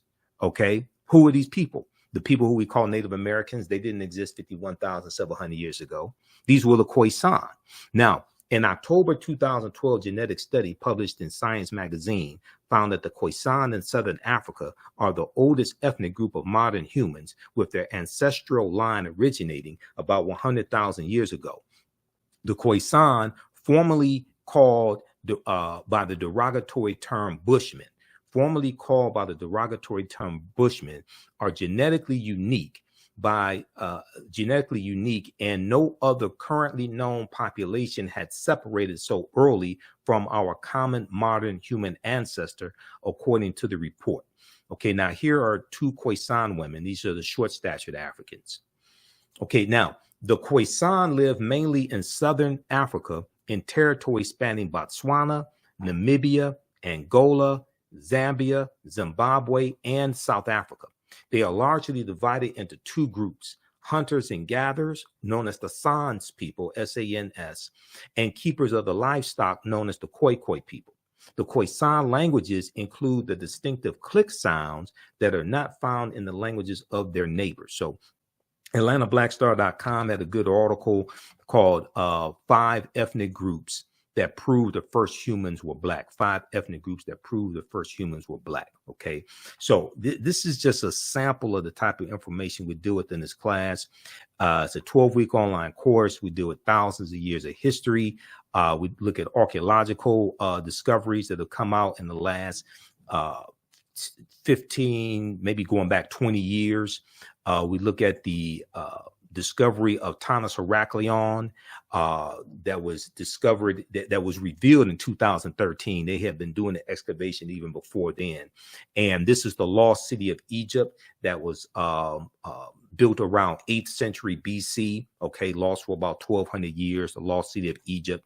And they found 16-foot tall statues, gold coins. They found dozens of ship anchors, things like this at the bottom of the sea. All right. We deal with different archaeological discoveries like this one coming out of Morocco in 2017. This one, now what we see as more and more of these archaeological discoveries come out, we see that the deeper they dig, the blacker the planet gets, the more research they do, the older we get. All right. So this discovery here pushed back the timeline about 100,000 years. And people like Dr. Charles Finch, who Tony Browder mentioned, people like Runoko Rashidi and other scholars, they've been saying that Homo sapiens are at least 300,000 years old and not 75,000 to 100,000 years old. So this is an article from NBCnews.com. We're older than we thought. New find pushes human origin back 100,000 years. This is an article from June 7, 2017. I remember the date because that's my birthday. It's not just Prince's birthday. Is my birthday also. Modern humans evolved much earlier than previously thought, researchers reported. New discoveries at a rich site in Morocco show modern humans were hunting and probably cooking game animals 300,000 years ago, 100,000 years earlier than scientists have believed until now. So when these discoveries come out, they have to keep pushing the timelines back. You know, Juvenile had that song called Back That Thing Up, okay, like 1988, 99. They keep having to back that thing up. They keep having to back the timelines up when these discoveries come out. The deeper they dig, the blacker the planet gets, the more research they do, the older we get. New discoveries and new dating methods show that, in fact, many of the bones belong to modern Homo sapiens, and they lived as far back as 300,000 or 350,000 years ago. Now, the earliest previous Homo sapiens bones dated back 195,000 years ago, and they were from clear across the continent in modern day Ethiopia. All right. So what they're seeing now is that Africans were migrating out of the Nile Valley region of Africa much earlier than previously thought. Taken together, the findings show modern humans were dispersed across Africa long before anyone ever thought. So there's so much archaeological discovery, so much information coming out week after week. Okay, it's hard to keep up with it. So we deal with ancient civilizations. We deal with the Olmecs. We look at this history chronologically. We look at Carthage and the Punic Wars, and Hannibal Barca, the Battle of Cannae, 216 BC, and fighting against the Romans and fighting against Publius Cornelius Scipio Africanus. And Africa was not named after a Roman general named Publius Cornelius Scipio Africanus. He actually takes his surname after the Battle of Zama in 202 BC, where he defeats Hannibal Barca. And the word Africanus is Latin, which means of Africa or belonging to Africa. So, for instance, if you look at Cassell's Latin English Dictionary, 2002 edition, page 11 in the entry for a fear, or any Latin English dictionary, not just specifically this one, but when I was doing my research on language, this was one of my sources. Africanus means of Africa or belonging to Africa, and that prefix, the a free referred to a Black African people in Algeria and Tunisia. And we know that Tunisia, that region of Tunisia was historically called Carthage, where the Carthaginians were. The Carthaginians are descendants of the Phoenicians. The Phoenicians are descendants descendants of a larger group of Africans known as the Garamantes. So in African People in World History by Dr. John Henry Clark, page 14 and 15, he says the Nile Valley's first age of high cultural grandeur lasted until the eve of the Christian era. Some aspects of it survived the Greek and Roman occupation of parts of North Africa. After the rise and decline of Greek civilization and the Roman destruction of the city of Carthage. So Carthage is destroyed in 146 BC by Rome. The Romans organized the conquered territories into a province they called Africa, a word derived from Afri, A-F-R-I, the name of a group of people about whom little is known.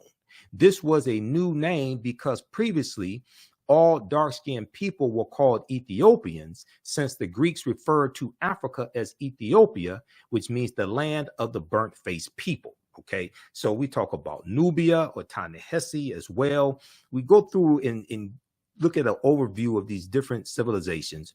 We deal with the 800-year occupation of Europe by the Africans known as the Moors. And look at the origin of the term Moor. The word Moor is derived from the Greek word Maros, M-A-U-R-O-S, which literally means black or very dark or a very dark color. The Romans adopt the word and call them Mari, M-A-U-R-I, like in Maurice. Maurice is in reference to a Moorish boy or a little boy. That prefix Mari is in reference to the Moors. The Mari, M-A-U-R-I, were a Northwest African people who were very dark-skinned. The Romans will refer to the region of Northwest Africa as Mauritania. Mauritania. Mauritania is Latin and means the land of the black-skinned people. You will also see the term Marish, M-A-U-R-I-S-H. One of the sources that we use in the class for documentation. Now, you don't have to buy any of these books to follow along in class. You don't have to buy any of these books, but I use this as reference to document what I'm talking about. Proper documentation ends all conversation. And when we had our conversation with Tony Browder, we talked about documentation. We talked about references. Okay, so if you read Golden Age of the Moor, edited by Dr. Ivor Van Sertima, who we talked about a lot in the conversation with Tony. This book right here, Golden Age of the Moor, edited by Dr. Ivor Van Sertima. If you look at pages 527 and 187, you'll see references to this information that I'm citing right here. All right. So it took a long time to put together the curriculum for this class. I've been teaching this class on and off since 2017. So I've been teaching like 7 years. It has evolved immensely over the years. And the class evolved from a 4.5-hour lecture that I gave in 2014 called Understanding the Transatlantic Slave Trade, what they didn't teach you in school. And that lecture was the culmination of about 7 years of research. So in the class, we deal with the 800-year occupation of Europe by the Africans known as the Moors. This information, this class also, I would say, is PG-13. You can use this with your children. And once again, once you register for the class, your access to the course does not end when the course ends. So a year from now, 2 years from now, you can go back and watch the entire class. Is on demand, so you'll have full access to it. We look at shocking archaeological discoveries that are causing experts to rethink everything. We look at how insurance companies took out insurance policies on slave ships and enslaved Africans on the plantations. We look at Freemasonry, America and the Founding Fathers, origins of the term America and Africa. We look at what is the transatlantic slave trade? What were some of the events that led up to the transatlantic slave trade starting? What role did Christopher Columbus play? A lot of people want to avoid talking about Christopher Columbus. You have to talk about Columbus because Columbus is central to the expansion of the transatlantic slave trade. He wasn't the only person, but Columbus is critical in understanding the expansion of the transatlantic slave trade and where he went on his 4 voyages. Okay. When did Africans first come to the U.S. as enslaved African people? We'll deal with that as well, because this was before 1619. And even in 1619, most of what we know about August 20, 1619 is incorrect, because codified slave laws did not exist in the 13 colonies in 1619. Those Africans are put into a form of indentured servitude, and they're released after something like about 5 to 7 years. Okay, codified slave laws first come to the colony of Maryland in 1641. Okay, this article right here. So when you see me like on Roland Martin Unfiltered, and you see me on Faraji's show, The Culture, on Roland Martin's network, the Black Star Network, and you see me break down this history, the reason why I'm able to do this is because of the extensive research that I do. Okay, this ain't a game. And as Tony said, like, I got 2 huge stacks of articles. This is half or 1 stack of the articles I had next to me. So I have like thousands of articles printed up here in the office. This is continuous research. This is not a game. All right. This is a historical marker at Fort Monroe, and it notes the in Virginia, and it notes the arrival of the first Africans in Virginia. Okay, this comes from a critical article from VirginiaMercury.com, August 11th, 2019. The name of this article is "Much of what we've been told about Virginia's 1619 first Africans is wrong." Much of what we've been told about Virginia's 1619 first Africans is wrong. And then there were Africans in South Carolina in 1526. Now, we're not talking about Africans being here 51,700 years ago. We're not talking about Juan Garrido coming into Florida with Juan Ponce de Leon, the Spanish conquistador, in 1513. Okay, if you just look at these Africans, there's about 100 of them taken into the South Carolina, Georgia area by the Spanish in 1526, because the Spanish were here before the English come here. Okay, and we know the Spanish were the second ones involved in the transatlantic slave trade, right behind the Portuguese. And when you look at Spain and Portugal, they're right next to each other. So this is why they get in Spain and Portugal are right above Morocco. So when we have the Moors going into Europe, this is why Spain and Portugal gets the brunt of that, because of where they are located geographically above Morocco. And when the Moors go in 711 AD, it's referred to as the Iberian Peninsula. We know they're going to defeat the Vandals and the Visigoths, and they're going to settle in the southern portion of what we today call Spain. And the Moors refer to it as Al-Andalus, which basically means to walk in a spiritual path or walk in a spiritual light. Okay, so when we look at this history is so fascinating. And the reason why this history is so important is because what you do for yourself, what you do to yourself, and what you allow other people to do to you and get away with is based upon what you think about yourself. What you think about yourself is based upon what you have been taught about yourself. What you've been taught about yourself is based upon everything you've read, heard, and seen about yourself. Okay, your thoughts create feelings, your feelings create actions and behaviors, your actions and behaviors create results. So before 1619, there was 1526, the mystery of the first enslaved Africans in what became the United States. So this is an excellent article from the Washington Post, WashingtonPost.com, September 7th, 2019. Spanish explorers brought 100 African slaves to a doomed settlement in South Carolina or Georgia. Within weeks, the subjugated revolted, then vanished. And it's believed they went to go live with Native Americans who were here, and which is kind of a tricky term, because you're going to have Africans intermixing with Asians. Asians come here around 3000 BC, and their offspring are who we call Native Americans. But we also look at in this class, did Africans sell themselves into slavery? We look at that complicated history. A good source on that is Dr. Sylvian Diouf's book, Fighting the Slave Trade, West African Strategies. So there's so much information in this 12-week online course. So visit our website, theafricanhistorynetwork.com. You can register for it today. And like I said, you can use this information with your children also. There was something I was going to get to quickly here. And I'll give you information on the second class that I teach as well. The second one deals with history that directly impacts what's going on right now. Okay. So we have this here, and we talk about Tariq ibn Ziyad in 711 AD. Oh, Christopher Columbus. Okay. So I showed you this slide when we were talking about, when we were speaking with Tony Browder, because he mentioned Christopher Columbus. Columbus never came to the land that we call the United States of America. Okay. It's important to look at where Columbus goes on his 4 voyages. The closest Columbus came to this land is Cuba, which is 90 miles away. All right.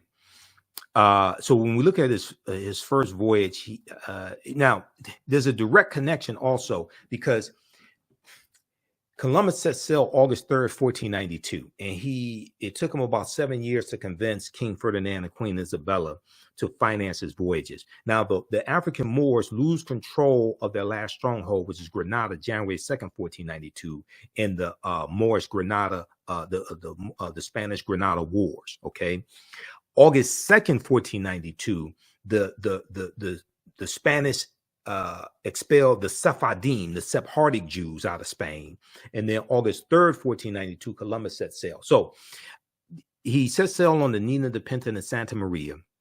He lands in the Bahamas, which he called San Salvador, which means Saint Savior. Then he became a devil to the people on October 12th, 1492. So this is why some people who still celebrate Columbus Day, they still recognize October 12th, 1492, when he landed in the Caribbean. The first place he landed was the Bahamas.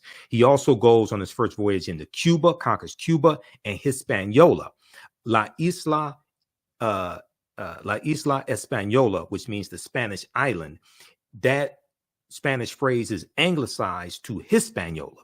The western third of the portion of Hispaniola is where the Spanish colony of Santo Domingo was. And then the French take over. The French fight against the Spanish and take control of the western third of the island of Hispaniola in 1697 and call it Saint Dominique. And then there's a revolution in the island, in the colony of Saint Dominique in 1791, and those Africans are going to win their independence from France, declare their independence January 1st, 1804, and called it Haiti or Haiti. Okay, this is what we're talking about. This is the region that we're talking about. Columbus's second voyage, 1493, September 1493, he goes into the West Indies and into Puerto Rico or Bariquin, and then Jamaica in 1494. The Spanish are conquering all these territories, and you're going to see constant fights between these Europeans who have been fighting and killing each other for hundreds of years. They went from being groups of barbarians, okay, the Anglos and the Saxons and the Jutes and the Lombards and the Picts and the Alans and the Franks. They went from being, and the Vandals and the Visigoths, they went from being groups of barbarians to having kingdoms. And then they go from having kingdoms to having nations. And they were fighting and killing each other for hundreds of years. And they will continue with World War I in 1914. In World War II, starting in September 1939, when Adolf Hitler invades Poland. Okay, so what's going on in Ukraine right now is in the region of the world where World War II started, because Ukraine is bordered by which 2 countries? Russia and Poland. Okay, so what's taking place in Ukraine is serious, because that's the region of the world where World War II started, when Hitler invaded Poland, like Putin invaded Ukraine, but it was 1939. This is why you have to understand history. Okay, now, third voyage, May 1498, Columbus conquers Trinidad and the Venezuelan mainland. And then fourth voyage, May 1504, his last voyage, because he dies in 1506, he goes into Panama and Honduras in Central America. These island nations have never recovered from what happened to them over 500 years ago. These island nations have never recovered from what happened to them 500 years ago. And Columbus helped to lay the foundation for slavery, racism, capitalism, and the exploitation of indigenous people, which would then lead to Right Reverend Bishop Bartolome de las Casas going to, he goes to the Pope right around 1517 or so, and says that the Native Americans have suffered enough and that we need to stop enslaving them and enslave exclusively African people, but also to a lesser extent white people as well. He says that, but it's going to be more extensively African people. He said they needed to save the Native American souls. They needed to save the Native American souls. Okay. Slavery comes to the New World. African slaves were first brought to the New World shortly after its conquering by Christopher Columbus. Legend has it that one slave was included in his original crew, and they could be found on Hispaniola, site of present-day Haiti, as early as 1501. Upon his arrival in the Bahamas, and he arrives in the Bahamas, like I said, October 12th, 1492. Columbus himself captured 7 of the natives. Columbus himself captured 7 of the natives for their education, quote unquote education, he said, on his return to Spain. However, the slave trade proper, what's known as the slave trade proper, only began in 1518 when the first African cargo direct from Africa landed in the West Indies. So this deals with the Asiento de Negros, signed into law by King Charles V in August of 1518, which gave a license to slave trading nations and slave traders to provide Spanish colonies with African slaves. This drastically expands the transatlantic slave trade, the Asiento de Negros. August 1518, signed into law by Spanish King Charles V, sometimes called King Charles I. The importation of African slaves to work in the Americas was the inspiration of the Spanish Bishop Bartolomé de las Casas, whose support of African slavery was motivated by humanitarian concerns. Bartolomé de las Casas argued that the enslavement of Africans and even some whites, proving that in the early period, slavery did not operate according to exclusive racial demarcations, would save the indigenous Amerindian or American Indian or Native American populations, which were not only dying out, but engaging in large scale revolts and rebellions. Okay, large scale resistance as they opposed their excessively harsh conditions. As a result, King Charles V, King of Spain, agreed to the Asiento de Negros, or slave trading licenses of 1518, which later represented the most coveted prize in European wars, as it gave to those who possessed it a monopoly in slave trafficking.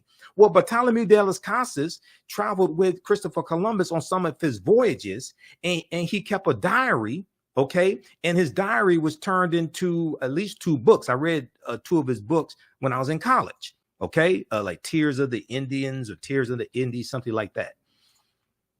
So Columbus and de las Casas are crucial to understanding the transatlantic slave trade and its expansion. So this is why we have to look at this history chronologically. Professor Kabahaiwata Kamene, who's one of my teachers, and you've heard many of my interviews with him over the years, he says, to understand the existence of something, you must first understand the pre-existence of existence, okay?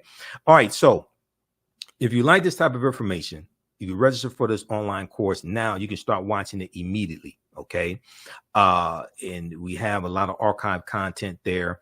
This is understanding the ancient Kemet, the Moors, and the Ma'afa, understanding the transatlantic slave trade, what they didn't teach you in school. How's everybody doing today? How you all like this type of information? Give us a thumbs up, give us a heart, give us a like. Now, I got to pace myself because I got to teach a 2-hour class as soon as I finish this broadcast. See, y'all got me going. I have to pace myself. Then I have to do a 2-hour radio show tonight, okay? So I'm going to be knocked out after my radio show is over with. We do our radio shows Sundays, 9 p.m. to 11 p.m. Eastern Standard Time. Okay, so ancient Kemet, the Moors, and the Ma'afa. Kemet, one of the original names for Egypt. This is a 12-week online course. This time around, we'll do at least 13 sessions. Okay, it's on sale $60, regularly $130. One of the best investments you ever make, and it's the gift that keeps on giving. If you want to give this as a gift to somebody, you can. You can use this registration with your family.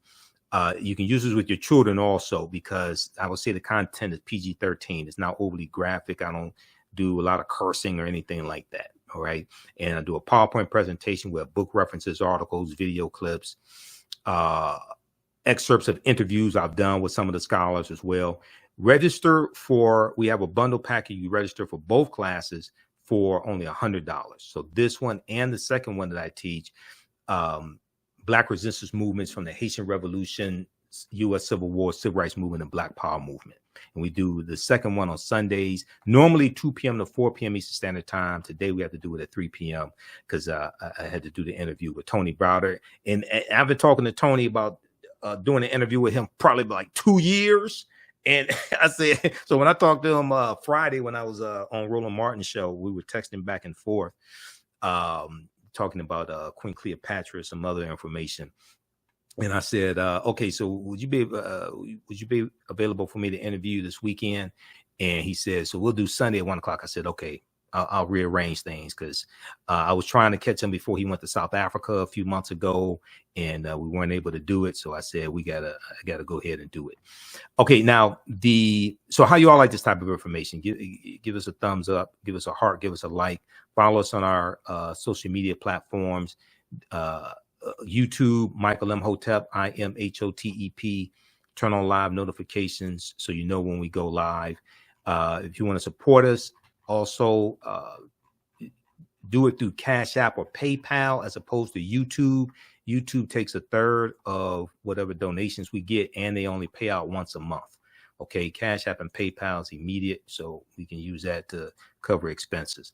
$ the AHN show through Cash App, and through PayPal, paypal.me/the AHN show. Okay, now the second class that I teach, and we do this on Sundays, is Black resistance movements from the Haitian Revolution, U.S. Civil War, Civil Rights Movement, and Black Power Movement. So I put this class together in October 2021. That was the first time I taught this class.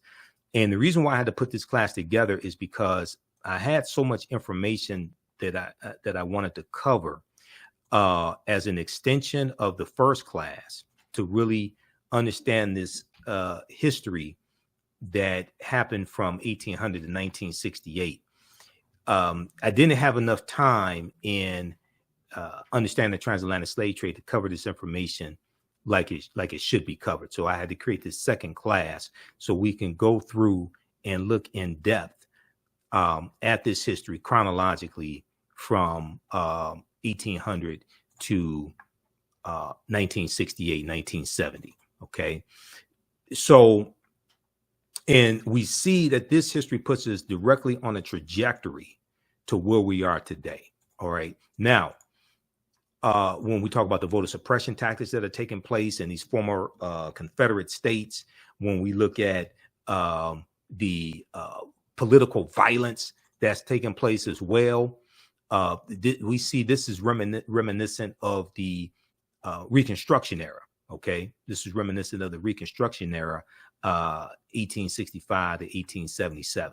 Okay, so I'm going to show you two quick references here, and then we have to get out of here because I got to teach a class also, and I'm going to have to take a nap sometime today because I got to get ready for the show tonight as well. And if there are other people that you want me to interview, email me through the website, theafricanhistorynetwork.com, or email me at ahnshow@theafricanhistorynetwork.com. If the other people you want me to interview are the scholars, email me. Also, if you want to advertise with the African History Network, email us as well. Our current promotion is buy 1 month, get 1 month free. And we have the information on the homepage of our website as well. So African-American business owners, you can advertise with the African History Network. We have 3 different ad packages for you to help you as well. Email us through the website or at ahnshow@theafricanhistorynetwork.com, whether you have a brick or mortar store or a e-commerce store. Okay. So if we look at this, so the second class here, and let me pull this up here. Okay, Black resistance movements. All right. So, introduction to this class. In the aftermath of the January 6, 2021 insurrection at the U.S. Capitol building, And we know African-American men participated in building the U.S. Capitol building. Many leading historians drew parallels between the violence that we saw January 6, 2021, and the period of political revolution. Drew parallels between the violence that we saw January 6, 2021, and the Reconstruction era.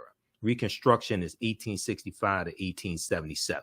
Okay, 1865 to 1877, and this was the period of political revolution directly following the U.S. Civil War, which is 1861 to 1865. So this 12-week online course that I teach and developed the curriculum for analyzes U.S. history primarily from the African-American perspective, beginning in the period looking at 1800 to 1856, 1865, leading up to the Civil War and the end of the Civil War and the ratification of the 13th Amendment, December 6, 1865, when Georgia ratifies the 13th Amendment. We'll look at the Reconstruction era, 1865, 1877, the Red Summer of 1919, which was the year after World War I ends, and you have about 25 major race riots across the country. We look at World War I, 1914, 1918, the Great Migration, 1915, 1970. 6 million African Americans migrate from the South up north and out west. The Great Migration totally changes the history of this country. World War II, 1939, 1945, the Civil Rights Movement and the Black Power Movement. Okay, so we look at history 1800 to 1968. We start with the Haitian Revolution and the Louisiana Purchase of 1803. Because the Haitian Revolution and the Louisiana Purchase, those two events are connected. Napoleon Bonaparte, and we know Napoleon conquers Egypt in 1798. Napoleon is trying to raise money because the French are almost going bankrupt trying to fight the Haitians in Saint Dominique in Haiti. So they sell the land that Louisiana has here in the land we call the United States of America. They sell what's known as the Louisiana Purchase, the Louisiana Territory, 828,000 square miles of land for about 3 cents an acre. Okay. And this doubles the territory of the U.S. at the time, the Louisiana Purchase. This is looked at as one of the most significant things that President Thomas Jefferson did as president. The Louisiana Purchase of 1803 brought into the United States about 828,000 square miles of territory from France, thereby doubling the size of the young republic, the United States. What was known at the time as the Louisiana Territory stretched from the Mississippi River in the east to the Rocky Mountains in the west, and from the Gulf of Mexico in the south to the Canadian border in the north. Part or all of 15 states were eventually created from the land deal, which was considered one of the most important achievements of Thomas Jefferson's presidency. Okay, but we know France had no claim to the land because there was stolen land from Native Americans and Africans who were here. So you have one thief selling the land to another thief. This is the Louisiana Purchase. Okay. All right, now let me go back to this other slide, and then we have to get out of here. Okay, because I'll get going. I'll be here for the next 2 hours. I mean, this is the type of work that I do. So this is my life's passion, my life's work. It's important to understand this chronology of history from 1800 to 1968, 1970, which brings us to 2023. It's important to understand this chronology of history to get a better understanding of how we got to where we are now, to understand where we need to go from here, understand the laws and policies that need to be put in place to take us where we need to go. Everybody's talking about reparations, but very few people understand the history of the damage that you're trying to seek reparations for, to repair the damage of. And to seek a legal remedy to a historical problem implies that you need to understand both law and history. And unfortunately, most of our people don't understand either one of them. Unfortunately, some of this history is repeating itself. Unfortunately, some of this history